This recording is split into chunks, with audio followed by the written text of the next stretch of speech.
ఆ తల్లి అలా. అదిధి అంటే అనాద్యానంతాన్ని కూడా నేనున్నాను అంతయు నిండి అని అనుకున్నా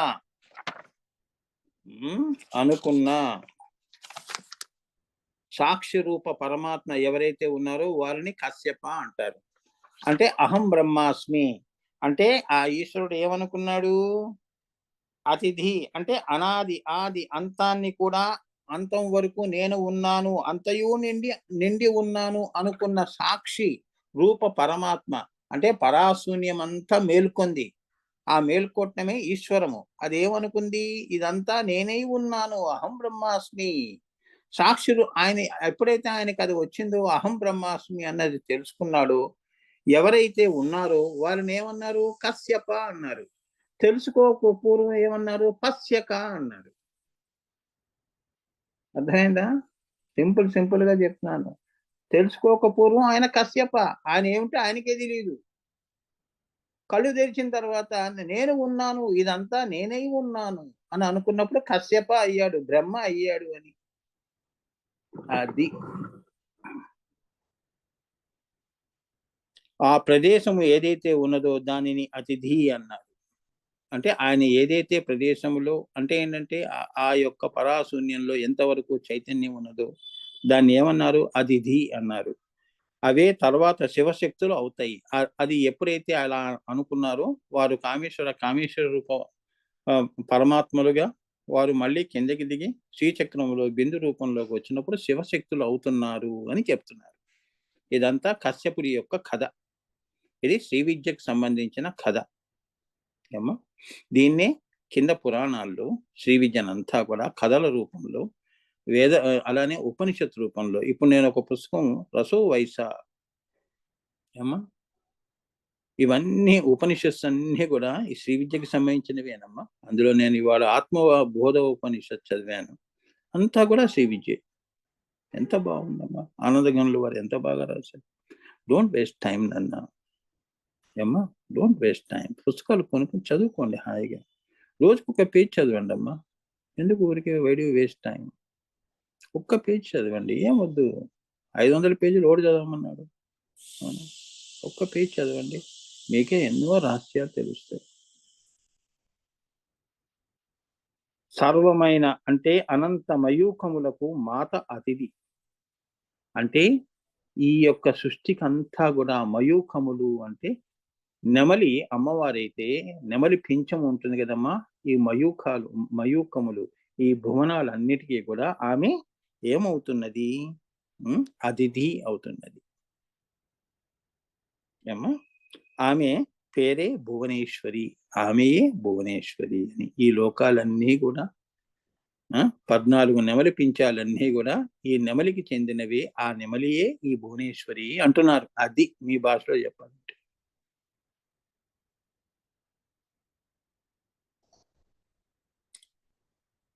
అనంత మయూఖముల సమాహార స్వరూపమే అతిథి. ఏ లోకం గురించి నువ్వు చూపించినా ఇవన్నీ అమ్మవారి యొక్క నెమలి పింఛంలో ఉన్న లోకములే.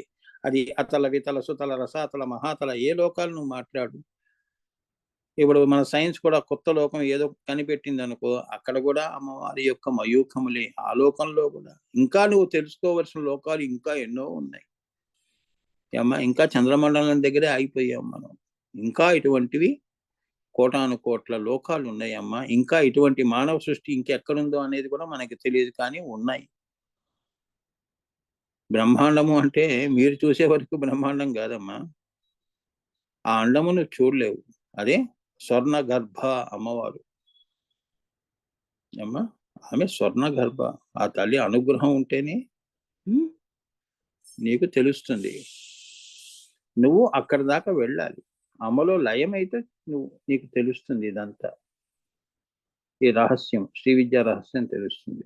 ఇదంతా పరోక్షంగా చెప్పేదే గాని సాక్షిగా చెప్పేది కాదు.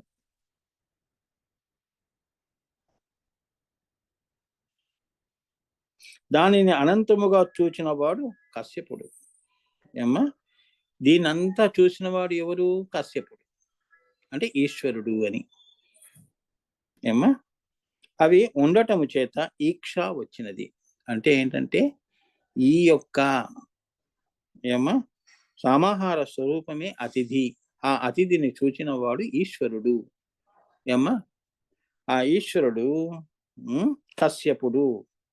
అవి ఉండటము చేత ఆయనకేం వచ్చింది? ఈక్షణ చేశాడు, చూచాడు. అవి లేకపోతే ఈక్ష వచ్చేది కాదు.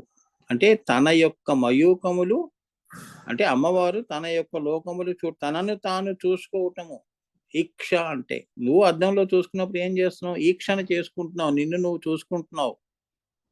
అలా అప్పుడే అదేంటి? అతిథి, ఇది అతిథి. ఏమా కశ్యప పశ్యక అట్లా అన్నమాట. పశ్యక అన్నప్పుడు తానెవరో తనకు తెలియదు. కశ్యప అయినప్పుడు తానెవరో, ఓహో ఇదంతా నేనే ఉన్నాను, ఈ మయూకములన్నీ నావి, ఈ లోకములన్నీ ఈ యొక్క అనంత శూన్యము నుంచి కిందకు వచ్చేవన్నీ కూడా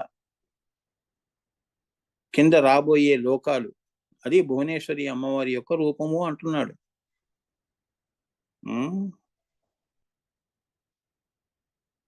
అయితే వారు ఉభయులు కూడా ఆదిత్యుడు అనే దేవతకు, అంటే మయూకములకు తల్లిదండ్రులు. అంటే ఇప్పుడు భువనేశ్వరి అమ్మవారు ఈ లోకాలన్నీ కూడా మయూకాలైతే, ఈ మయూకాలన్నిటికీ ఎవరు? ఈ భువనేశ్వరి అమ్మవారికి మూలము ఏది అంటే ఇగో ఈ వీళ్ళు, ఈ శివపార్వతులు అని. అంతేగా? ఆమె ఈ మయూకాలన్నీ, ఈ భువనాలన్నీ, అంటే వారే ఈ భువనేశ్వరి రూపంలో వచ్చి మళ్ళీ అక్కడ ఇద్దరు ఉంటారమ్మా, ఇద్దరు ఒకటిగా ఉంటారు. హ్రీంకారాసన గర్భితానాలసికాముగా వచ్చి ఈ లోకాలన్నీ నెమలి కొంచెం అంటే విప్పినప్పుడు ఎలా ఉంటుందో అలా ఈ లోకాలు విప్పబడ్డాయి అని చెప్తున్నారు. పుష్పం వికసించేటప్పుడు ఎంత బాగా వికసిస్తుంది కమలము, అట్లా వికసించింది అని. దాని మూలము మళ్ళీ వీళ్ళే ఈశ్వర ఈశ్వరి అని చెప్తున్నారు అమ్మా.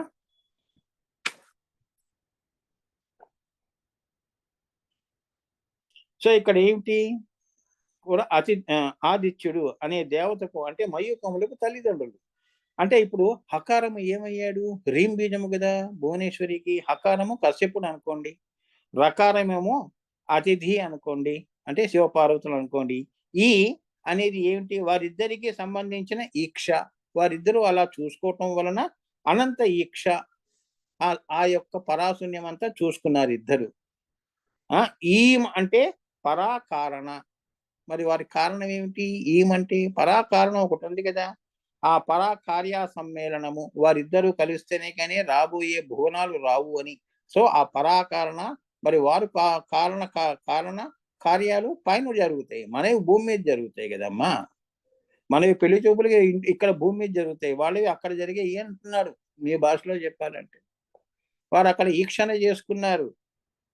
పరాకారణ పరాకార్య సమ్మేళనము అనంతమునందు బిందు రూపముగా జరిగితే ఆ పరాబిందువును కూడా భువనేశ్వరి అని, వారిద్దరూ కలవటం వలన వచ్చిన బిందువు ఏదైతే ఉన్నదో అది కూడా ఈ భువనేశ్వరి అమ్మవారే అని. వారిద్దరూ ఇప్పుడు భార్యాభర్తలు చూసుకున్నారమ్మా, చూసుకున్నప్పుడు వారిద్దరిలో కలిగిన బిందు రూపంగా ఉన్న ఒకే ఆలోచన కోరిక ఏదైతే ఉంటుందో అక్కడి నుంచి ఈమె భువనేశ్వరి అంటున్నారు. నువ్వు చెప్పే ఈ ఆకాశం అనేది కాదురా పిచ్చివాడా, పైనుంచి కూడా ఈ అని ఉన్నది భువనేశ్వరి అని పిండితార్థం. చాలా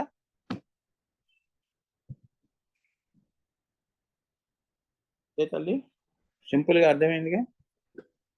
శ్రీ విద్యమ్మ చాలా సింప్లిఫైడ్ వర్షన్ లో చెప్తున్నాను, ఎవడు చెప్పడు. వాడికి ముందు అమ్మవారి అనుగ్రహం ఉండాలి.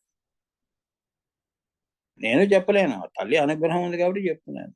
నేను చూసే నాది ఈ దృష్టి నాకు ఇచ్చింది అమ్మవారు, ఆ దృష్టితోనే ప్రపంచం నేను చూస్తాను. సో ఈం అంటే పరాకారణ పరాకార్య సమ్మేళనము. ఈంకారము అమ్మో వారు ఎక్కడో అనుకున్నారండి, ఇక్కడ మనం పుట్టామండి అని అంటామే అలా. అది పరాకారణ పరాకార్యాలు ఎక్కడో జరిగితే మనం కింద పడ్డాం, కర్మ ఫలాలుగా మనం పడ్డాం కింద భూమి మీద అని. ఎక్కడో తాటి చెట్టు ఎక్కడో ఉంది, తాటిపండు ఎక్కడి నుంచో కింద పడింది అన్నట్టు మనం పడ్డాం భూమి మీద. అనంతమునందు బిందు రూపముగా జరిగితే ఆ పరాబిందువు కూడా భువనేశ్వరియే అంటున్నారు. భువనేశ్వరి అంటే నువ్వు అనుకున్న పుస్తకాల్లో చదివినది కాదురా నాయన, మహదాకాశాలే కాదు ఇంకా పైన దాకా చూడు అని. అది కశ్యపుడు అని, ఆ తర్వాత శివశక్తులని అన్నారు. ఇదే వెష్టి సమిష్టి కుండలినిలో వారాహి మాత అని అంటారు. ఏమో వారాహి అమ్మవారు జరుగుతున్నాయి కాబట్టి ఆ తల్లి కూడా మనస్ఫూర్తిగా ఆ తల్లి అందరినీ కూడా చల్లగా చూసి, చూడు అతిథి కశ్యపుడు, ఈశ్వర ఈశ్వరి ఏమయ్యారు, ఆ తర్వాత శివశక్తులు అయ్యారు. బిందువులో భార్యాభర్తలు అయ్యారు. శివశక్తో యుక్తో యది భవతి అని అన్నాం కదా. అప్పుడు ఏమైంది, వెష్టి సమిష్టి కుండలిని అన్నది. ఏమ్మా వారిద్దరు అప్పుడు సమిష్టి కుండలినిలో ఉన్నారు. వారి కిందకి వస్తున్నప్పుడు వెష్టిగా అంటే అనేకముగా వస్తున్నారు. ఒకరు ఇద్దరే, ఇద్దరు ముగ్గురు అవుతున్నారు. దాన్ని ఏమన్నారు, వారాహి మాత అని, కురుకుళ్ళ పిత అని చెప్తారు. వారాహి మాత, కురుకుళ్ళ అమ్మవారు అని చెప్తారు. వారాహి కురుకుళ్ళ అని మనలో వారు ఈ రీతిగా భావన ఉపనిషత్తులు దాంట్లో గురువు గారు చెప్పారమ్మా. భావన ఉపనిషత్ పుస్తకం కూడా తెచ్చుకొని చదవండి. ఈ కురుకుళ్ళ వారాహి అమ్మవార్లు ఏమిటి అనేది. ఈ కుండలినిలో వారాహి మాత అని ఏమా, కురుకుళ్ళ పిత అని చెప్పారు. అంటే ఏంటంటే ఇడా పింగళ అని అర్థమైందా? అంతే కదమ్మా, సూర్యనాడి చంద్రనాడి అని చెప్పారు అని కురుకుళ్ళ, అలానే వారాహి. వారాహి కురుకుళ్ళ అని మనలో వారు ఈ రీతిగా భావన ఉపనిషత్తులో చూడండి. అప్పుడు బిందువులో ఉన్న కశ్యపుడు అనే కారణ బ్రహ్మానికి, అతిథి అనే కార్య బ్రహ్మానికి మధ్య పరస్పర ఈక్షణ ఏదైతే ఉన్నదో ఆ ఈక్షణము సమరస సమలీన సంయోగము లక్షణముగా అంటే ఋతముగా అయినప్పుడు ఆ బిందువునే శివశక్తి బిందువు అన్నారు. ఎంత బాగా చెప్పాడు చూడండి అమ్మా. బిందువులో ఉన్న కశ్యపుడు అనే కారణ బ్రహ్మానికి అంటే శివుడికి, ఆయన్నే కశ్యప. అలానే అతిథిగా ఉన్న పార్వతి అదే శివశక్తి అమ్మవారు ఏదైతే ఉందో ఆమె కార్య. భర్త ఏం కోరుకుంటే దాన్ని సాకారం చేసేది భార్యే కదా. సో ఆ కార్య బ్రహ్మానికి మధ్య పరస్పర పరస్పర ఏం జరిగినది, ఈ క్షణము ఏదైతే ఉన్నదో అంటే ఈ క్షణము వారిద్దరూ చూసుకోవటము కలవటము ఏదైతే ఉన్నదో అది ఎలా ఉన్నది, సమరస సమలీన సంయోగము లక్షణముగా లక్షణముగా అంటే ఋతముగా అయినప్పుడు అంటే బిందువుగా అయినప్పుడు ఆ బిందువునే ఏమన్నారు, శివశక్తి బిందువు అన్నారు. అది కాస్మిక్ రిథిమ్ అంటే పాద బ్రహ్మాండానికి అన్నమాట. అంటే ఏంటంటే అక్కడికి వచ్చి వాళ్ళు ఏం చేశారు, పాద బ్రహ్మాండాన్ని అంటే ఏంటంటే ఈ అండపిండ బ్రహ్మాండాన్ని సృష్టించటానికి బిందు రూపంలో శ్రీచక్రంలో వచ్చి ఉన్నారు. అది లిమిటెడ్ అన్న. శ్రీ విద్య అంటే ఏంటంటే అనంతము. అందుకే విద్యా సాగరము అన్నారు. ఏమన్నారు, విద్యా సాగరము అన్నారు. ఏమో దీనికి ఆది మధ్యాంతరహిత అమ్మవారు. అది నువ్వు పొందేది కాదు, నీవు అందులో కలిసేది, లయం అయ్యేది. అంతేగాని పొందే వస్తువు కాదు అది. ఏమ్మా జ్ఞానము పొందేది కాదు, శ్రీ విద్య పొందేది కాదు, అనుభూతిలోకి తెచ్చుకునేది. ఎవరు ఇంతవరకు భూమి పుట్టినప్పటి నుంచి ఇంతవరకు కూడా ఎవరు కూడా దీనికి భరతవాక్యం పలకలేదు. శ్రీ విద్య అంటే ఇక్కడ మొదలవుతుందండి ఇక్కడ అయిపోతుంది అనే సబ్జెక్ట్ కాదు ఇది. It is beyond of the beyond. నువ్వు ఏదైతే బియాండ్ అంటున్నావో దానికంటే బియాండ్ అది. అది నీకు ఆ దృష్టి, నీకు అమ్మవారి దృష్టి వస్తేనే గాని నువ్వు కింద ఉన్నవన్నీ నీకు అవగతము కావు. భూతాకాశంలో ఉన్నప్పుడు కింద వాళ్ళే కనిపిస్తారు కానీ పైన ఆకాశం ఏం కనిపిస్తుంది. నువ్వు ఫ్లైట్ ఎక్కావనుకో, ఫ్లైట్ లో ఏం చూస్తావు, భూతాకాశంలోనే తిరుగుతున్నావు, భూతాకాశమే కనిపిస్తుంది కానీ పైన ఆకాశాలు కనిపించట్లేదుగా. అది చెప్తున్నాడు ఏమ్మా. భూతాకాశము, తన్మాత్రాకాశము, అహంకారాకాశము, మహదాకాశము, అవ్యక్తాకాశము, త్రికోణము, బిందువు, బిందువు పైన పరాశూన్యము. నువ్వు ఎక్కడున్నావు, భూతాకాశంలో దగ్గర ఉన్నావు. సో నీ యొక్క జ్ఞానము, చూపు, దృష్టి అన్నీ కూడా లిమిటెడ్. పైన ఎలా చెప్తావు తెలుసుకోకుండా. మరి అది తెలుసుకుని ఎలా చెప్పాలి స్వామి అంటే అది నువ్వు కావాలి. ఓం తత్ సత్ అదే నువ్వై ఉండాలి. అప్పుడే నీకు తెలుస్తుంది బ్రహ్మాండం అంటే ఏంటో తెలుస్తుంది. అదే శ్రీ విద్య. ఇది తెలుసుకుని చెప్పేది కాదు, అనుభూతి చేసుకునేది శ్రీ విద్య. దేవుడు అనే పదార్థం ఎప్పుడూ కూడా అందులో నుంచి వచ్చాం కాబట్టి అది అనుభూతి చేసుకునేదే గాని పొందేది కాదు అని. ఏమ్మా? సో ఆ అమ్మవారు ఏం పని చేస్తుందో మనం కూడా భూమి మీద అదే పని చేయాలి. అన్నపూర్ణగా అందరికీ అమ్మవారు మరి ఇంత పెద్ద సంసారాన్ని ఆమె ఆ తల్లి అనుగ్రహంతో ఎప్పటి నుంచమ్మా? సృష్టి ఆది నుంచి అందరినీ కూడా ఏమ్మా అన్నపూర్ణాదేవిగా ఆ తల్లి అన్నం పెడుతుంది, పోషిస్తోంది. బ్రహ్మగా పుట్టించింది, విష్ణువుగా పోషిస్తోంది. అలానే తన బిడ్డల్ని తనలోనే మళ్ళీ కలుపుకుంటోంది. అమ్మా ఎంత ప్రేమ! ఈ భూమిలో నువ్వు కలిసిపోయావు, దహనం చేసేసారు అంటే నీ ఆత్మని అమ్మవారు తనలో కలిపేసుకుంది అని. ఎంత దయమ్మా చూడు. ఎక్కడో అనాథగా పోయాడండి అంటారా? ఏమీ పోలేదు. అమ్మ కడుపులోనే పోయావు, అక్కడే పెరిగావు, అక్కడే పుట్టావు, అక్కడే పోయావు. మళ్ళీ అమ్మవారిలోనే లయమయ్యావు. ఆ తల్లి నీకు నువ్వు పడిన కష్టానికి, నువ్వు చేసిన పుణ్యానికి ఏమ్మా ఏదన్నా చెడు చేస్తే చిన్న చిన్న కర్మలు ఆమెయే తొలగించి, ఆమె అమ్మవారే సరస్వతిగా ఏమ్మా నీకు సంస్కారం ఇస్తూ, తన బిడ్డల్ని తానే సంస్కరిస్తూ ప్రకృతి రూపంలో తన బిడ్డల్ని మంచి మార్గంలో, సన్మార్గంలో, జ్యోతి మార్గంలో నడుపుకుంటూ కుండలిని యోగముగా ఏమ్మా తన పిల్లలందరినీ తన వైపు నడుపుకుంటూ తీసుకువెళ్ళిపోతున్నది. సృష్టి తీసుకుని వెళ్ళిపోతున్నది అమ్మవారు. సో ఎవ్వరూ కూడా ఇక్కడ ఎవరి ప్రమేయము లేదు. అన్నిటికీ ప్రమేయాలకి, ప్రమోదాలకి అమ్మవారే కారణం. ఏమ్మా అంటే మనం చూసింది ఇంకే అయిపోయింది, ఇంకేం లేదు. చూడలేనిదంటూ ఏమీ లేదు 14 లోకాలు. ఇంకేం కోరుకోవాలి? అదే నేనై ఉన్నప్పుడు వేరుగా చూడలేదుగా. సో కోరుకునేది ఉండదు. ఏమ్మా సో ఆ ఏకతానత అంటారు చూడమ్మా, ఆ సర్వతంత్ర స్వతంత్రత అంటారు. అది నీలో వచ్చేసినప్పుడు సముద్రానికి కోరిక ఏముంది? అన్నీ తనలోనే కలిసేవి కదమ్మా. ఆ స్థితి మనం కూడా తెచ్చుకోవాలి తల్లి. అమ్మా అదే ఆజ్ఞాచక్రము, సహస్రారము, బ్రహ్మకచ్చము అమ్మ దానిపైన బిందువు, అదే లయము. ఓకే అమ్మా. జై గురుదేవ్. శ్రీమాత్రే నమః.